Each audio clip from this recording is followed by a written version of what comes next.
क्या आप भी अपने बिजली का बिल कम करना चाहते हो, जीरो करना चाहते हो, या उल्टा पैसा कमाना चाहते हो? तो इसके लिए आपको लगवाना पड़ेगा ऑन ग्रिड सोलर सिस्टम, और इसके लिए सरकार जो है अच्छी खासी सब्सिडी भी देती है। मोटे तौर पे समझ लेते हैं, ये 3 किलोवाट का सोलर पैनल है। इसका मतलब ये है कि ये 1 घंटे में मैक्सिमम 3 यूनिट बना सकता है। अब मान लो कि ये दिन भर में 5 घंटे प्रॉपर काम कर रहा है, उस हिसाब से दिन भर की यूनिट कितनी बन रही है? 15 यूनिट बन रही है। और महीने भर की अगर काउंट करें तो 450 यूनिट हो रही है। अब भैया किसी का कंजप्शन जो है 200 यूनिट ही है, तो बाकी की जो बिजली बन रही ना एक्स्ट्रा, वो बिजली विभाग को चली जाएगी। और राज्य सरकार की कंडीशन के हिसाब से बिजली विभाग या तो उसको पैसा दे देगा, या अगले महीने में जो है बिल में उसको एडजस्ट कर देगा। अब भैया किसी का 450 ही कंजप्शन है तो उसका बिल क्या हो जाएगा? जीरो।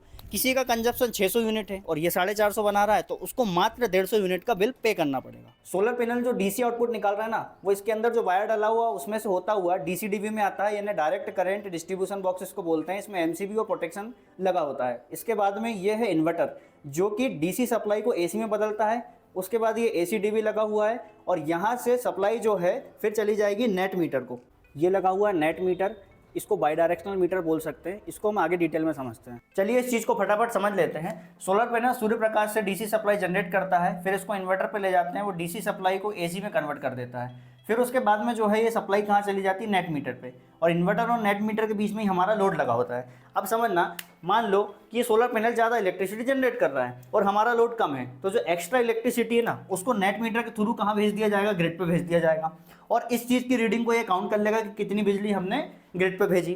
फिर जब रात होगी तो ये काम नहीं करेगा। उस कंडीशन में हम ग्रिड से क्या लेंगे? सप्लाई लेंगे।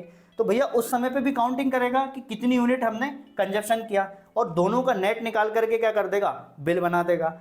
अब मेरे को कमेंट करके बताना कि यहाँ पे जो हमने कनेक्शन किए ना, ये किस नियम के आधार पे किए, और जानकारी अच्छी लगी तो शेयर जरूर करना।